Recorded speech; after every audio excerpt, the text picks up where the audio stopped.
to David and a burn cage found at the residence where he was living in LA.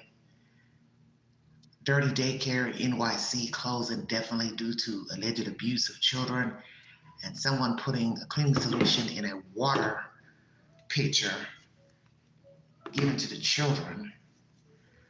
And the last update is pertaining to a woman who's from Texas, decided to go in a Walmart in Mississippi and put razor blades in the muffins and loaves of bread. Very strange information. Sorry for the commercials. I didn't know they were going to have commercials in this video. Very interesting information.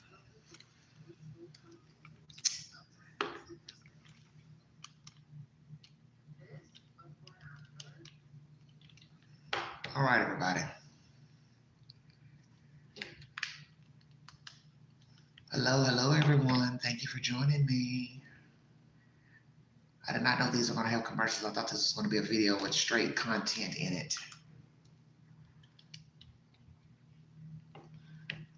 All right. Let's talk about this burn cage. Particularly from TMZ, that possibly an investigative grand jury out in LA may be hearing evidence. We did previous sidebars on that. You can check it all out. But one underlying question that we don't have the answer to, and from a forensic point of view, perhaps is a complicating factor, is what happened to Celeste? How did she die? What was the true state of her body? How was she moved? Which is why the update that I'm about to get into is so interesting. We want to talk about complicating. You know what else is complicating?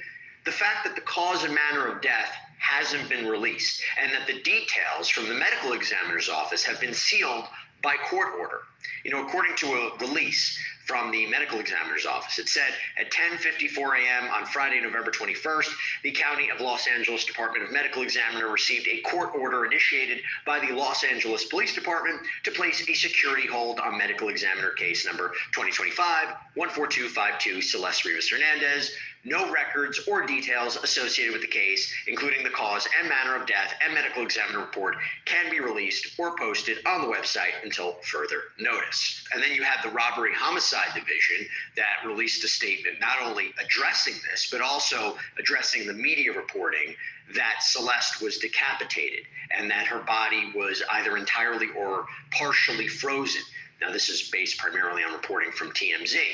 They had a statement that said, Robbery Homicide Division statement on Celeste Rivas investigation, Los Angeles. The Los Angeles Police Department is aware of the recent stories posted by various media outlets about the David Celeste Rivas investigation and would like to dispel some misinformation contained in their reporting. The body of Celeste Rivas was not frozen when it was discovered on September 8th, 2025. She had not been decapitated. As far as the court order, the LAPD sought to seal the records of the Los Angeles County Medical Examiner's investigation into Celeste Rivas' death. That order was sought only to ensure detectives from Robbery Homicide Division learned of important information surrounding her death before the media and the public. The order was not sought to undermine transparency. Okay, now we got to talk about this update. And this update concerns Steve Fisher. We've had him on the program before. Steve is the private investigator who was hired by the owner of the property where David had reportedly been staying in the Hollywood Hills. That property was apparently near the Tesla. That property, by the way, was searched by authorities. Now, Steve has come out and made some comments on the investigation, including things like this. But I will say this, there are some things that, and I'm talking physical evidence that was at that house that is, there could have been greater plans as far as getting rid of her, and it's scary stuff, and that's why we're trying to learn more about that. I wish I could say more, but for obvious reasons I can't, but it doesn't have to do with how she died, but maybe how they were planning on ultimately getting rid of her, and how maybe that Tesla was just a holding spot at the time, and their timing was just off as far as getting this done. But there's a few things that were just like, will blow your mind. And he was recently discussed on another episode of Sidebar, where he made a post on X seemingly fighting back about potentially being held in contempt of court for allegedly talking about or discussing a case that he had seemingly testified about. He really fought back against that allegation as well. And we assume this was about the Celeste Rivas Hernandez case. Not definitively confirmed, but when you read between the lines of his message, it seemed to be that. Maybe we'll get into that a little bit later. But now, given what he has said about his findings, this is what we need to talk about. He just posted this on X. Quote, "Although my words have been misquoted by some, what I actually said about certain items found at the Doheny address was that they were, quote, items you would expect to find on a farm rather than in a home in the Hollywood Hills. One of those items was a burn cage incinerator, advertised to burn at 1,600 degrees. Human cremations are typically performed at approximately 1,400 degrees. An incinerator is not legal to use within city limits and serves no legitimate purpose at a residential property in the Hollywood Hills. Some will argue that this item was intended as a prop for a video. If that were the case, it raises several obvious questions. Why would a 55-pound bird cage be delivered to a private residence instead of directly to a prop or production house? Why would it be ordered before departing on an extended tour? And why was it never used in any video production? It is also important to note that there were additional items present that could be used in conjunction with the burn cage. To be very clear, this burn cage was not used. It was still new and in the box. However, given that Celeste Rivas Hernandez's remains were ultimately found in the Tesla trunk, the presence of an incinerator at the same residence associated with that vehicle necessarily raises questions about intent. The burn cage was not taken during the search warrant, and because it was not used, it appears it's not of importance to any possible criminal investigation. But we think it's important context, even if not. Were delivered to the residence under a false name, although the deliveries were accepted at the property. Attached is a photograph of the actual burn cage incinerator as found at the residence, along with an image from Dr. Burns' advertising materials for the product. Hashtag Celeste Rivas Hernandez, hashtag David. And he does include those photos, by the way. What do we make of this? Let me bring on Matt Irvine to talk about this, retired detective, law enforcement instructor. Matt. Statement from Steve Fisher, making it public. Your thoughts if this is true? Well, I think Steve Fisher's remarks are very well considered. I cannot think of a legitimate, innocent reason why a burn cage would be received at a private residence, why it would be ordered under a false name. Well, let's actually just start there. Keep your thought. Okay. The only thing I would say is about a false name. You know, if he's a celebrity, he doesn't want people knowing that he's staying there. Thoughts? Fair enough, but if he's got a bunch of people that he's working with because he intends to use this as part of a concert tour, as part of a video, he's got a whole staff of people that can order something for him. I don't understand why he would need to do it under an assumed name. But your point is well taken. That could be an innocent explanation. But again, to Steve's point, if that is indeed the intent for this item, why is it delivered to a private residence? Why is it not with them on tour? Why is it not taken to some location to be used for some kind of a video? That said, I also can't think of a good reason why LAPD didn't seize this item. I mean, if you're conducting an investigation into a body, it's got to be that this body was placed there in order to move it from the scene where the death occurred and then transport it to some third location to conceal it or dispose of it. And if you're looking at the possibility that somebody is trying to dispose of a body, and you search the residence of a person of interest in that case, and you find when you're it's a simple addendum where you say, hey, Judge, while warrant that you issued, we found this other thing. We think it's evidence. We'd like to seize that too. It's a typical one-page addendum that's tacked onto your warrant. I've never seen a judge not sign one of those, and I don't know why that wasn't done in this case. So let me ask you this, Matt. You could be 100% right? First of all, assuming this is true, that a burn cage was delivered there, and assuming for a moment law enforcement didn't seize it. Okay, let's say that's accurate. I guess the question would be either, like you said, it was beyond the realm, it was beyond the scope of a search warrant. Maybe they didn't amend it for whatever reason. The question would be either that law enforcement didn't seize it. Okay. I guess the question would be either, like you said, it was beyond the realm, it was beyond the scope of a search warrant. Maybe they didn't amend it for whatever reason. Or is it possible, when we're trying to think about what happened to Celeste, her body showed absolutely no sign of burning whatsoever, and they couldn't definitively establish that the purchase, the delivery of this incinerator was related to her in any way? Well, that's a fair statement. I mean, and as Steve Fisher mentioned, it was unused, but it seems like because of the circumstances that this body was found in the trunk of the car, that the crime of disposal of the body was incomplete. That there was a plan, or at least the beginnings of a plan, to conceal or dispose of the body, and for one reason or another, that plan was not fully executed. And that doesn't make the burn cage any less evidentiary. Again, a search warrant doesn't have to reach the level of probable cause to arrest. You just have to argue that you're investigating a crime and that this item is potentially evidence of that crime. So it's a much lower standard than what you would need to arrest somebody. And I think that standard is well met just by the circumstances of the discovery of Celeste's body. If somebody... I'm going to stop right there. Welcome to the Vaulted Cell, everyone. Since it's the holidays, I like to give a peaceful backdrop, especially considering the content that I'm discussing. Thank you so much for your time. Happy holidays, everyone. This is a 3-part live. Everything is about perception. What you see, I don't see. What you hear, I don't hear. So as far as this burn cage being at this residence in the box, number one, possibly law enforcement didn't take it for that reason. It was not unwrapped. The main thing is, why was it there? Naturally, this burn mechanism goes up to 1600 degrees. So why would a human being need it in their house? The logical place would be either in the garage, bad idea, to outside.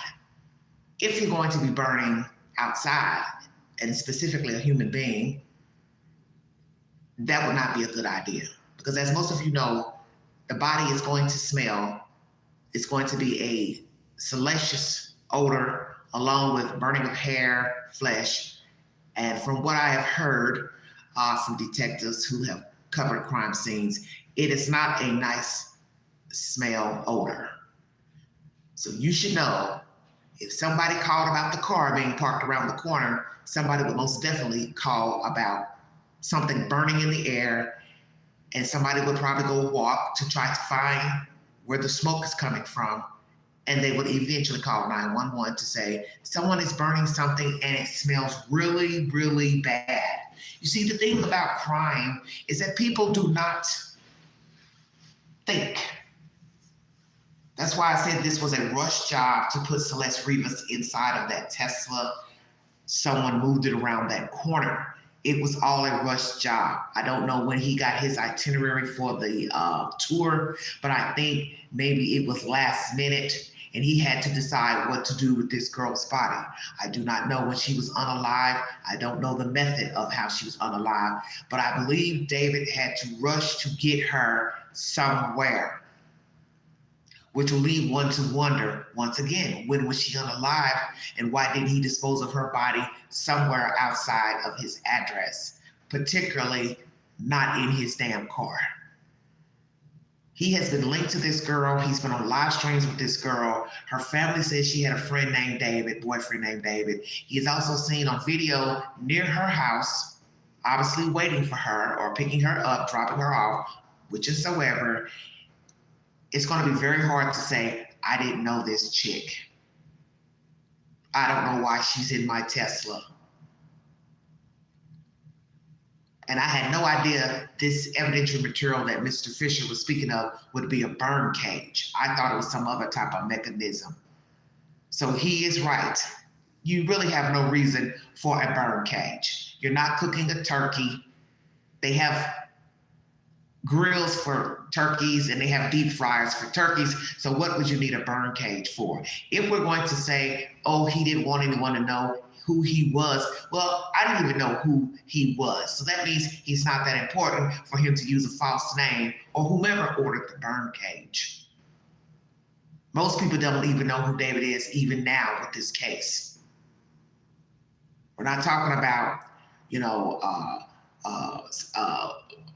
Michael Jordan or Oprah Winfrey or somebody with a popular name that's been around for many years that people can recognize. Nobody knew who he was. Only people knew of him were young people. And young people who listen to his type of music. Just a small percentage of young people in the United States, let's keep it real, and maybe a couple of people abroad. But it's not like he was topping the charts and an up-and-coming artist to where people had been hearing about him. So you can weigh it either. He ordered that burn cage to dispose of this young girl, or he ordered it to use as a prop in an upcoming video. Now, what is the date of the order of the burn cage? That is going to be very significant in this case. And I'm assuming the reason why they didn't take the burn cage is because it was not open and it was still in its packaging.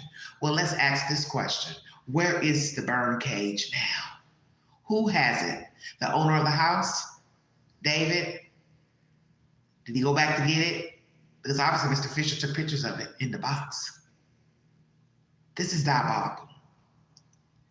And now when you see a bird, I don't want to say bird cage, this burn cage, in a box, your mind starts to wonder, well, my goodness, how did the girl die? And I don't even want to think about how she died due to the fact of this burn cage being in a box. I was thinking there were going to be a saw or some type of mechanical device, a saw, some type of wood chipper type device or something. I didn't know what to expect. But this, not a burn cage. And obviously, she's a petite young girl. She could easily fit inside of the cage to be incinerated. When you go back and look at some of his videos, it's nothing but death and doom. Unaliving, blood, mischief, mayhem, betrayal, anger, madness. So I don't think we really should be shocked that a young girl was found in his Tesla, in his house. Because I think this is what he has been wanting to perfect for many years. He wanted to act out rage, murder, and I believe he did so. And at the last minute, he tried to get rid of this girl. And the first thing he thought of, I'll just put her in the car and then park it around the corner. Because anybody in their right mind would say, well, if you're going to put her in your car, why didn't you take the car somewhere far off? Because ding, ding, ding, he would have to make a way from that place. But all in all, it's still stupid. It's stupid to have put her in your own car, park around the corner. It would be just as stupid to take her somewhere and dump her in your car, and then you got to call somebody or Uber, Lyft to come pick you up from that location. That's why I said this was not a well thought out plan. Now, I don't know if her death was spur of the moment, argument, altercation. The point is, she's dead. You can use your own judgment on what you think happened to her. If it was an accident, he pushed her, shoved her, she hit her head on the table, he beat her to death, he knifed her, whatever. In the end, it doesn't even really matter. Because one, you're not going to get the truth because he is yet to speak. He is yet to acknowledge the girl as even being a friend, girlfriend, hookup, whatever. So you're not going to get the truth to what actually happened to her. And that's the sad part of the story. It's not knowing the truth, but I don't think we would like the truth, quite frankly. Because I don't think the truth is going to be very nice. That's the purpose of the burn cage. That's the purpose of the girl being dissolved down to damn near nothing, to where allegedly she was dismembered, not dismembered, frozen, not frozen. The point is, she was in very bad shape. And that's why he needed a burn cage to where she would have been dust. I do believe it was a rush job to get rid of this young girl. Whenever he unalived her, however he unalived her, he didn't have time to dump her somewhere. So I don't know much about this truck he was in, going out to another county, what he went out there for. They're acting like it's linked to her demise, but then that doesn't make any sense because why is she in his Tesla parked around the damn corner? Second story, New York City. Lord have mercy. More nonsense. All right, everybody. I want to take you to New York City. This is a case stemming back from the summer up until a month ago. CBS News New York is the source.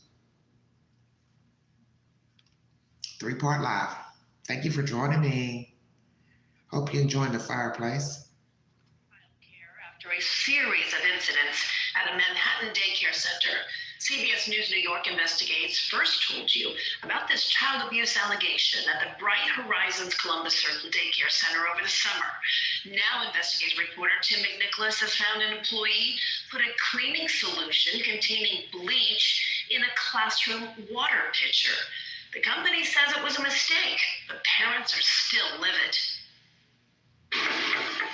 Bright Horizons at Columbus Circle has gone dark. Many of the lights are off, no one answered this locked door, and some parents say Bright Horizons called them early this month to tell them they'd have to switch to a different daycare center, at least for now. I did mention on the phone that this is really uncool, and we had no options at the time.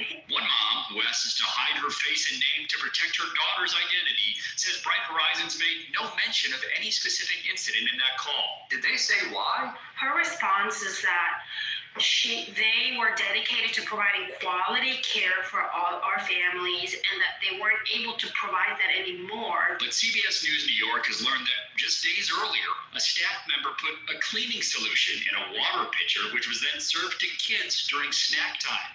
This email from the health department confirms the city indefinitely shut down the center's preschool program after an October 27th incident that exposed children to a toxic chemical. This mother says she's thankful her child was not there that day. Had it not been for you, I would have never known. Like, this was never communicated to us at all in any ways. And it's just really bad practice. Bright Horizons would not agree to an interview for this story, but a company spokesperson emailed us saying in part, the safety and well-being of the children in our care is our highest priority.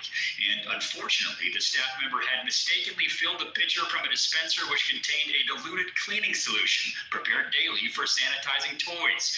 This solution consists of 2 gallons of water mixed with a small amount of bleach. I feel like they should have been over 100% on the best behavior, but it's just hard to believe that this kind of mistake happened, especially after the first incident. The first incident she's referring to? Police have arrested 3 ex-employees. CBS News New York Investigates was the first to report about child abuse charges filed over the summer against 3 now fired employees of Bright Horizons at Columbus Circle. Manhattan prosecutors said they covered a child's mouth with tape, dragged a girl by her hair, hit kids with metal water bottles, and early this year, sprayed a child in the face with a bottle of soap mixed with water and bleach mixed with water. Wow. The former employees have pleaded not guilty in those ongoing cases, and Bright Horizons previously told us the company cooperated with investigators and is committed to supporting the families involved. To me, it's shocking. Erin O'Connor is a child care expert and the director of NYU's Early Childhood Education Program. One of the most basic structural indicators is that you have things set up in a way that there's no way that a toxic material would be near a water supply for children. It gives me pause about how much was done in response to the first incident. A Bright Horizons spokesperson says a teacher also drank the water on October 27th, noticed something was off, and the staff contacted poison control. One dad tells CBS News New York he later brought his daughter in for medical treatment, but Bright Horizons says no medical attention was necessary. A mistake was made, and to portray it as more than that would be misleading. The Bright Horizons spokesperson wrote to us, "There really is no story here." just doesn't feel like they have child safety in their best interest. Like to me, it sounds like they care more about their appearance, like how they come off and covering up their mistakes. Bright Horizons says it has been honest and notified impacted families. The health department only shut down the preschool program, but Bright Horizons at Columbus Circle says it relocated classrooms of all ages for the time being. That mom you heard from, for example, had her child in the infant program, but she has now switched to a different daycare provider altogether, Christine. Tim, wasn't this company already under a corrective action plan? Yeah, that's exactly right. And that was the response to the allegations earlier this year. Now, as for the water incident last month, the city says the center must update its safety protocols and appear at an administrative hearing to address whether the preschool should permanently close. All right, Tim, keep us posted on that. Sure. Thank you. CBS News, New York is the source. Let's talk about it, everybody. We're talking about 3 people fired, also going to court for allegations of abuse, dragging a girl or child by her hair, spraying one of the children with water and bleach in their face, I guess. What the hell?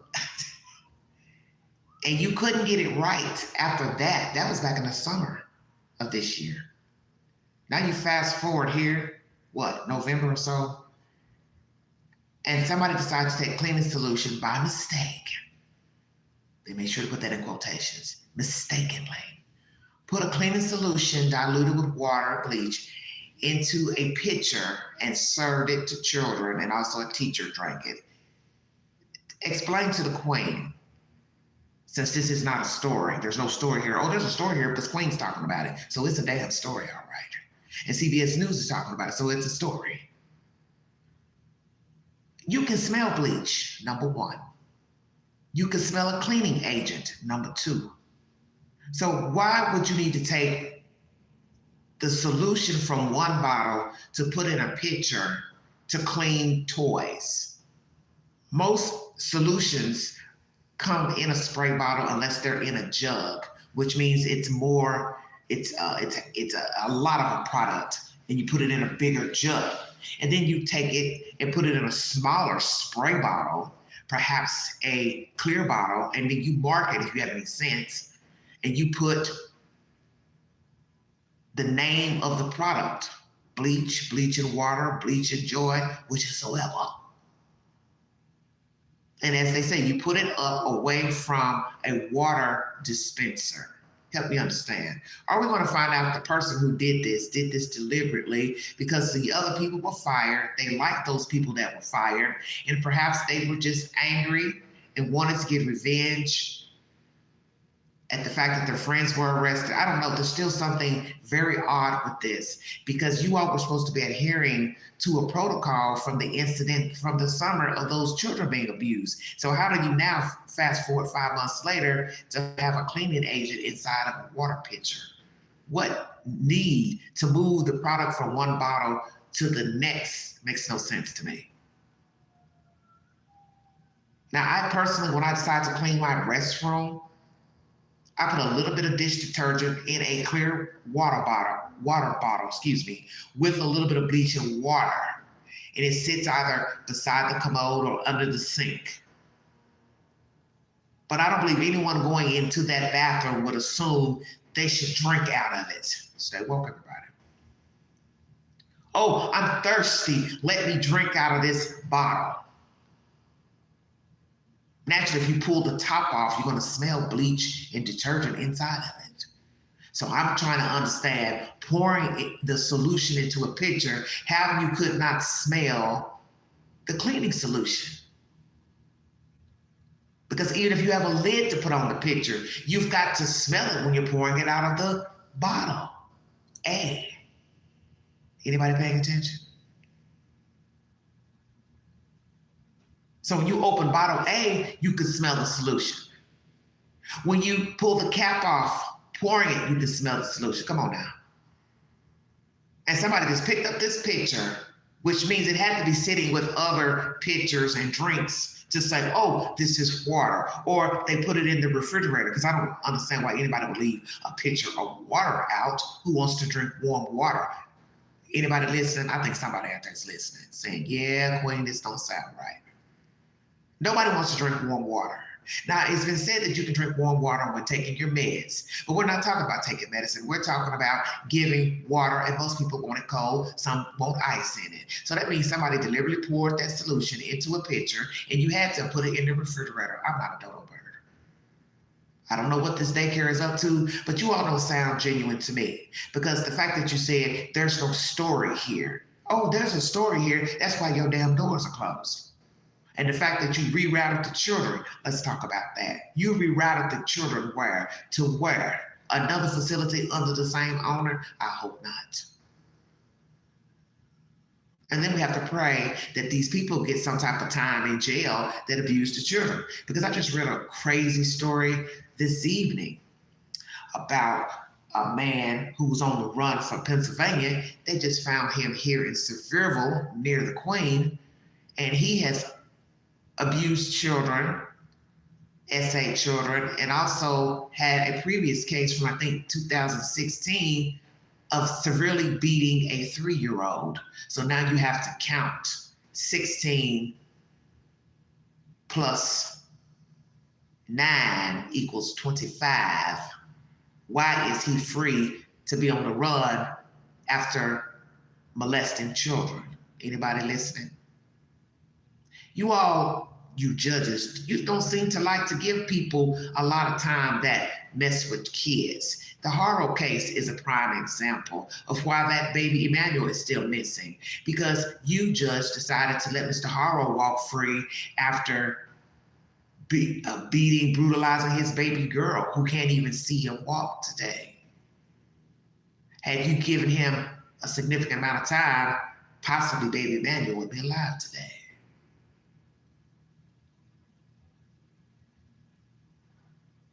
And even if my child drank this water from this pitcher, I still would sue the damn daycare. I don't care. Hell yeah, I would sue. That's my baby. These are children you're talking about, toddlers, babies, infants. This is ridiculous. Mistakenly put cleaning solution in a water pitcher. Never heard of such. There's no different than me going in this kitchen right now and pour solution in a jug, another water container, glass, and then do what with the glass? Just sit it out for decoration, put it in the refrigerator. I'm just saying, what would be the point? This sounds deliberate to me. I don't care what anybody says. And then you have to ask, what is the motive if it is deliberate? Perhaps there was somebody working there that didn't want to continue working, mad. As I said, maybe they were mad that their friends got fired. I don't know.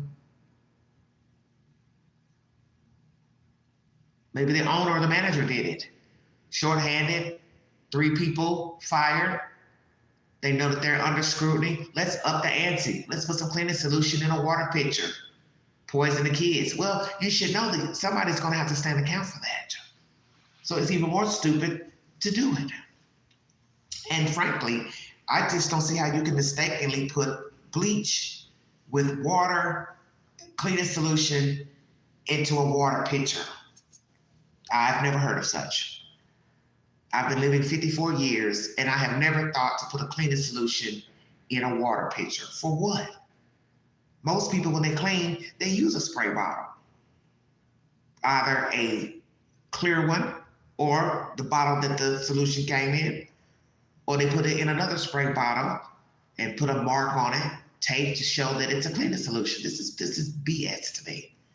This Bright Horizons, there's nothing bright about you. You need to close your doors. I smell funny business, and you all do not need to be a business. If any of these families decide they want to sue you for beating up their children, dragging their children, spraying bleaching water in the face of their children, your ASS needs to go DOWN. Don't bother me none. Because this is one thing I'm learning about people. There are certain people you have to teach a lesson because they don't learn by reprimand. You had a reprimand months ago. You didn't learn anything. Now you're feeding children bleach. So it is what it is. New York City closed the doors to this daycare. The owner, he or she shall not get another license to own a business, period, in my book. Now somebody might say, well, Queen, that's kind of harsh. No, it ain't. You don't need to do anything that requires dealing with a human being. I wouldn't trust you to have a retail store selling blankets. You might decide to want to put cleaning solution in a water bottle and screw the top on and tell somebody, hey, are you thirsty? Here's your bottle of water.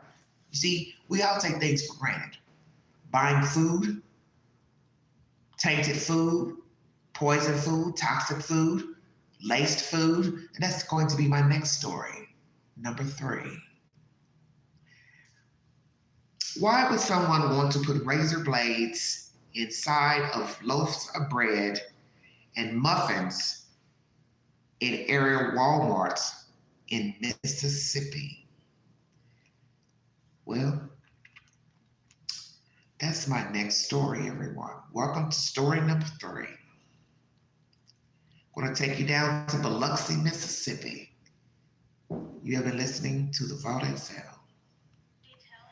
Disturbing crime spree in Biloxi that caused a lot of concern on the Gulf Coast. Now listen to this. Biloxi police say Camille Benson put almost a dozen razor blades inside loaves of bread at 2 Walmarts.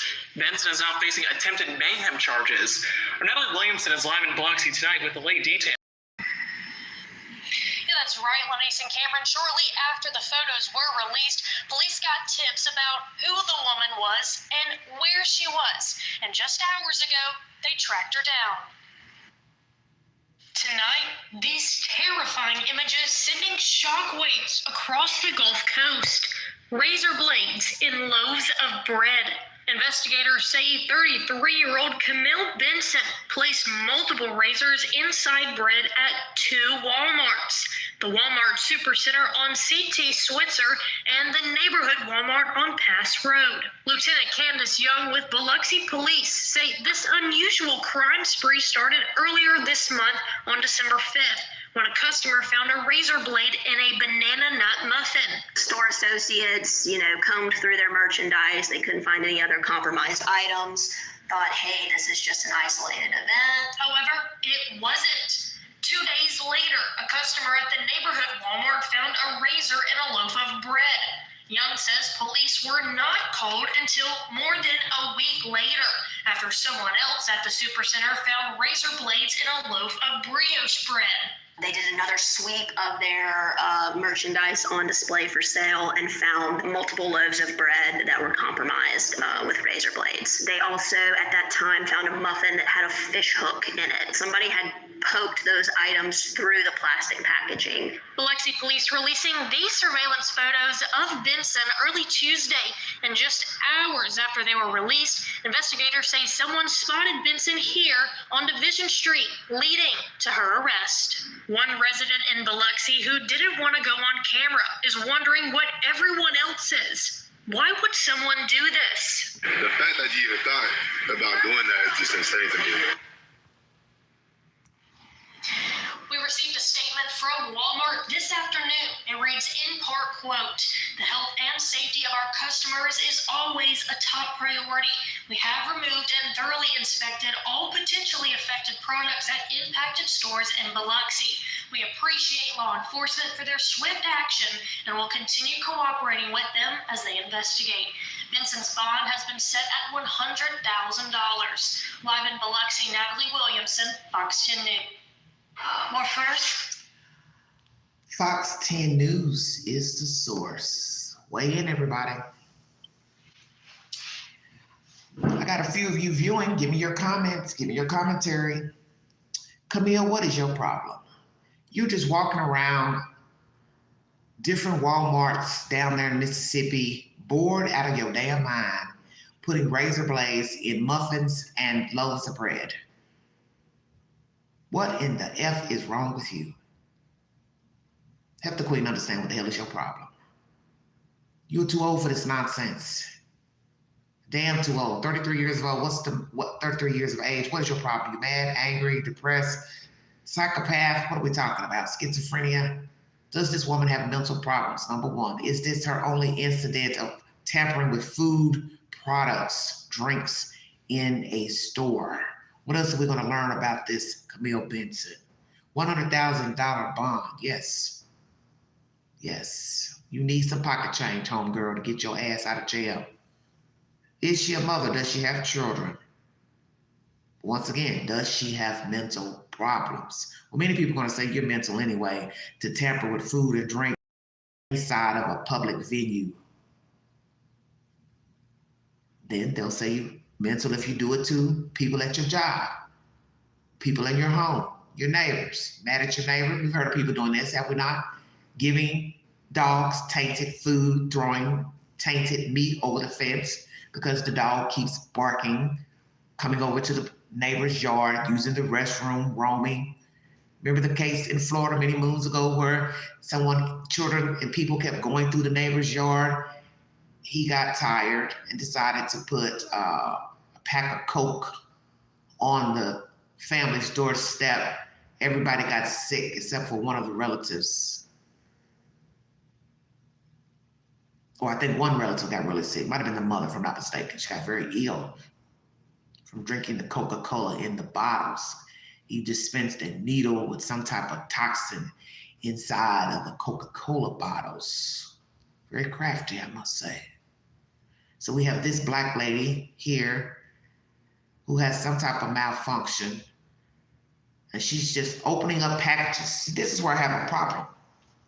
When you check out in the Walmart stores, there's a camera sitting above you looking at the back of your head, and you can see yourself in the front monitor alongside the monitor where your products are being rung up. That camera is looking at everything to make sure you are scanning the product, number one. You're not trying to steal a product. So explain to the queen, if you have this type of camera work in your stores, because those sensors are very sensitive. Even if they think you didn't swipe an item, it'll say attendant needed. How is it she's walking around the stores, picking up muffins in the bakery section. Then she's going over to the bread section and putting in razor blades in, a whole loaf. I believe she's put it in loaves that weren't cut up. Help me understand. Because she has to put it in a buggy or a basket. She's then got to open the packaging, untie the tie, and then stick the blade in the loaf, tie it back up, and put it back on the shelf. Then she goes to another section, muffins, to do the same thing. Don't know how many things she's done at one time in the store. Then go to another store, do the same thing, and walk out. But you don't even apprehend her in the store tampering with the products. Help Queen understand why not. You watch every damn thing else go on at Walmart, but you miss that. You want somebody to show their damn receipt when they're walking out to show they bought the products they bought. And naturally, who the hell wants to sit there and go down an itemized list of stuff, 50, 60 items on a damn receipt? But this is your policy. But no. This lady can go in 2 different Walmarts, tampering with food, and you miss that until the people bought the items and cut or bit into the item and thought it was a razor blade. Somebody is very lucky not to have their mouth cut, especially biting into a muffin, because biting into a muffin is not the same as sliced bread and whole bread. See, a whole loaf, you got to cut in it. You'll eventually cut into the blade. But a muffin, you bite into a muffin. Most people don't cut a muffin in half.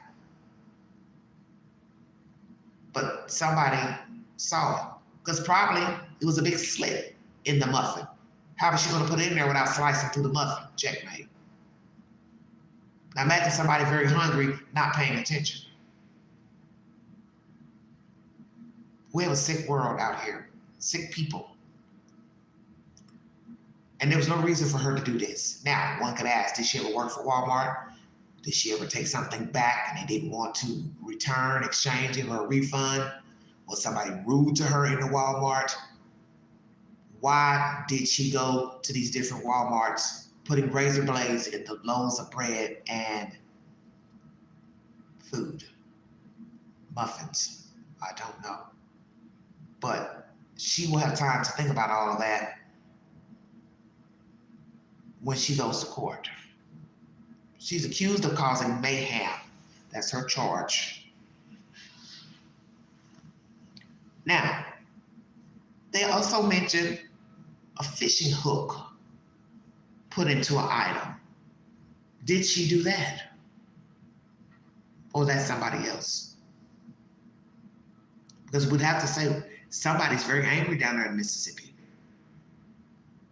They're putting razor blades and fishing hooks into food items or other products. This is why you have to pay attention to your food before you put it in your buggy. Inspect it, make sure you're looking at the item from side to side, the bottom, the top. Make sure there's no holes in it, make sure it hasn't been tampered with. Mice haven't eaten through the bag. You want to make sure you're getting a whole packaging that does not have any type of holes in it. That goes for the boxed food as well. They even tell you that with the dented cans. Don't buy any fruit or vegetables where the can has been dented, as not to have it be contaminated by being punctured. So boxed foods the same. Potato chip bags, plastic containers holding your food, baked goods, chicken, whatever. Inspect your packaging. You need to inspect your packaging anyway, just so you make sure that the date is up to par. Because a lot of times, as you know, the top item, front item, is of the most recent date. So you always need to go through the eggs, the milk, make sure you got a little time on the item, especially bread. Because everybody does not eat bread every day. So you want to make sure when you're picking up your loaves of bread, you're making sure the bag has not been opened, doesn't have any holes in it, and that it has a later date on the packaging. That's my commentary for this evening. This was a 3-part live. Dirty David burn cage found at his residence, per information from Mr. Fisher. What did he need the burn cage for? Where is it now? Was he going to use it to incinerate Celeste Rivas Hernandez? NYC daycare now closed. Bright Horizons. They are fluffing up the situation of their negligent daycare workers who abuse children, and also bleach found in a water pitcher served to children and a teacher. Was this a deliberate act? And then we have Miss Camille Benson, 33, African-American female, tampering with food in Biloxi Walmarts, putting razor blades in muffins and loaves of bread. This world is just ridiculous. People are just ridiculous. We do not know how to treat each other. We do not know how to talk to one another. And I get it. We all have bad days, days that we're angry, mad, but you cannot go out here and cause mayhem to the public. Because in the end, being locked up and incarcerated is not worth it. Better be free mad than locked up mad. That's my advice to you. Happy holidays, everybody. Please check out my extensive library in the YouTube queue, shorts and videos. Follow me on the Newsbreak app. Like, share, subscribe. Drop your comments below this video. And if you'd like to donate to this great network, $ Big Angie 129 Cash App. Stickers and checks are always welcome during the live. And also, if you want to be kind and send the Queen a Christmas donation, I surely don't mind. And thank you for those who support this network. Welcome all new subscribers and viewers. Thank you, thank you, thank you. Please be aware of your surroundings this holiday season. Christmas is next week. So please be careful shopping. If you're going to go out at night, go in groups. Do not leave boxes outside of your residence. Ask not to show people what you have purchased. Make sure all your cameras are working to your phone devices as well. to make sure you can be aware of any creepy crawlies on your property. Do not buy anything in parking lots, because that is also a way for you to get robbed. Just be aware of your surroundings, everybody. Thank you for your time. You have been listening to the Vault XL. Happy holidays.